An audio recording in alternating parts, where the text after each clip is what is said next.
So we are going to add an IK handle and rotational paint solver will be the current solver for this IK handle. We need a pole vector, the rotation values needs to be constrained, so that we are using the rotational plane solver. So we are going to select L hip joint and L ankle IK joint. The IK is added.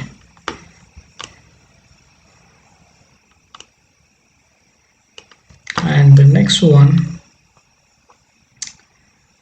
we need to constrain the IK hand joints and FK joints to. So the constraining will be selecting the hip IK joint, L hip FK joint, then we'll select the main hip joint. We'll come to constrain, orient, added. We have got hip IK joint and hip FK joint constrained. The rotation values, the orient constraint will control the rotation values, and just switching the constraints of this orient will control the rotation values of the hip, the ankle, the ball and the toe joint. So the next one, we'll select the knee IK joint, knee FK joint, and then we'll come to the main knee joint. Come to constrain, orient. We have added knee IK and knee FK constraint to the main knee joint, which will be used as the primary joint for the skin binding. And the same we will continue for the ankle. First of all, we will select the ankle IK, then ankle FK, then the main ankle joint. Come to constrain, orient. So we have got ankle IK and ankle FK added. The set driven keys will be added for the IK and FK. So for that, we will come to animation menu, key, set driven key, set. So we are getting another window of set driven key.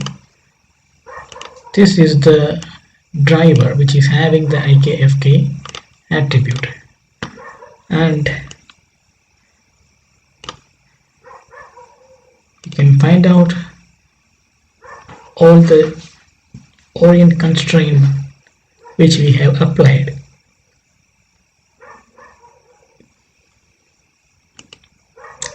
It's the hip and the knee and the ankle. So it's have mainly three set of orient constraints. First of all, I'm coming to hip. It's the load driven. So we have IK and FK joint here. So in the driver, for IK FK, I'm making -10 for IK because the name starts with the abbreviation of IK. So the -10 values will constrain IK and the +10 will go to FK. So just place the value -10, and you have to enable all the constraint value 1 to the IK. So here, hip joint, IK needs to be 1 and FK needs to be 0. Just select both two constraint values, add the key, and then after that, knee. It's the knee joint constraint, load driven. Same, make the value IK 1 and FK 0. Key it. You can find out a small color change when the key is added using set driven key. And finally, we'll be coming to ankle joint, make ik1 and fk to 0. Key it. So the key is added now. Again you select the control.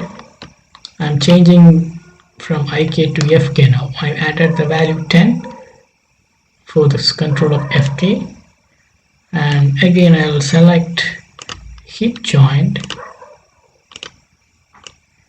select the hip ik joint and fk joint w0 and w1. So change it to ik needs to be 0 and fk needs to be 1. Key it.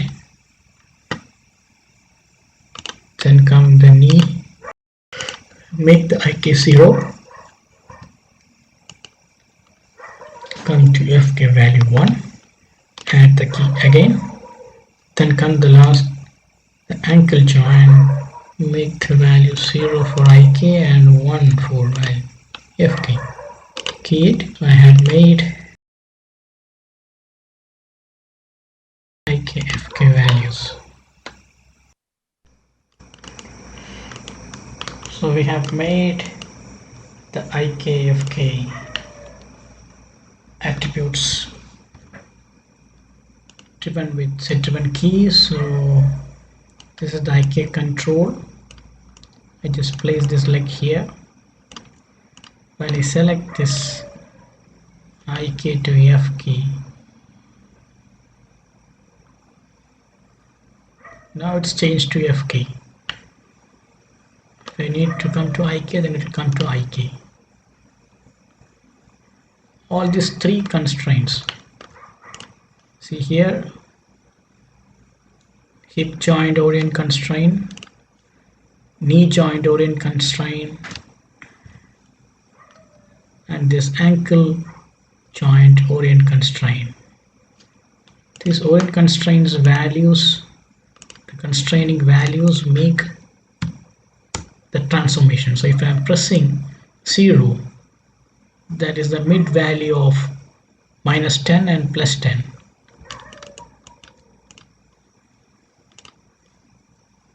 This is the knee joint.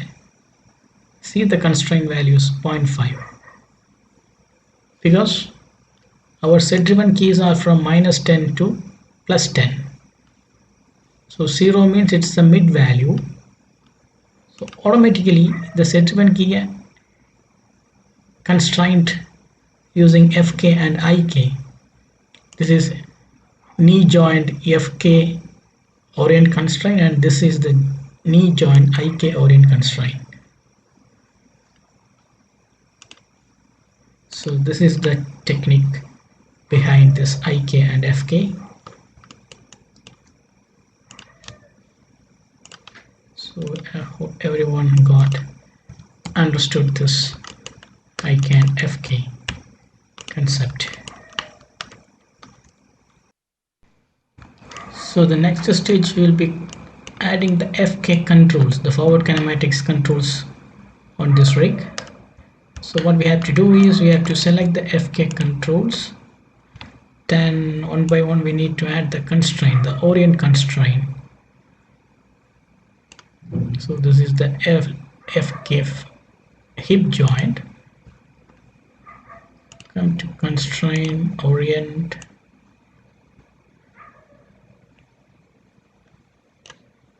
apply.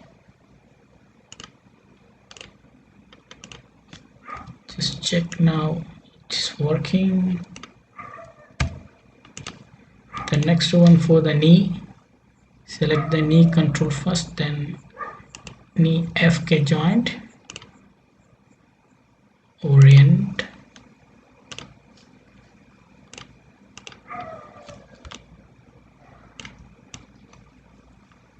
it's working. The next one, it is ankle, come to constraint, orient, then this is the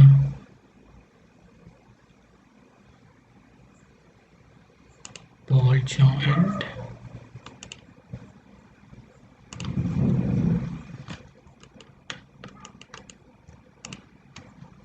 the last one is just the toy joint.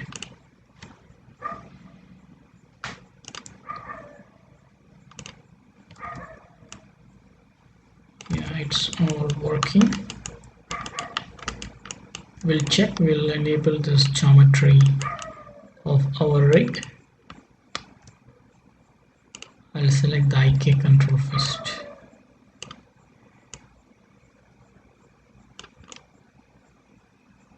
So the IK is there. Select the switch, come to IK to FK.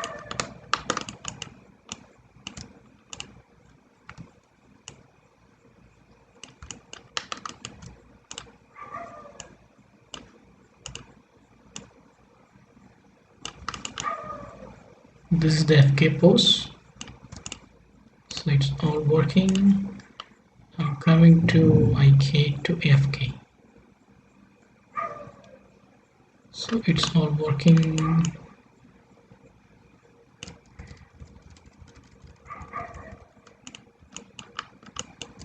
The final stage, we have to add the pole vector for this rotational plane IK solver.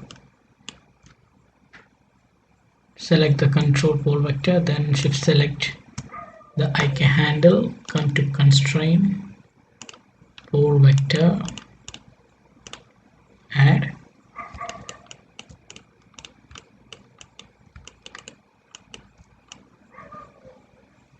Yeah, it's working.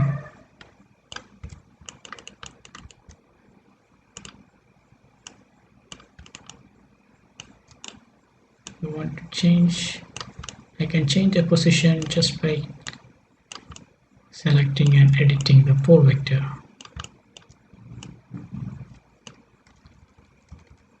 So I hope everyone understood this IK-FK rigging. So wish you all a better good rigging on your characters. So add all the time the IK-FK properly. It will reduce lots of workload and it will make a good perfect rig.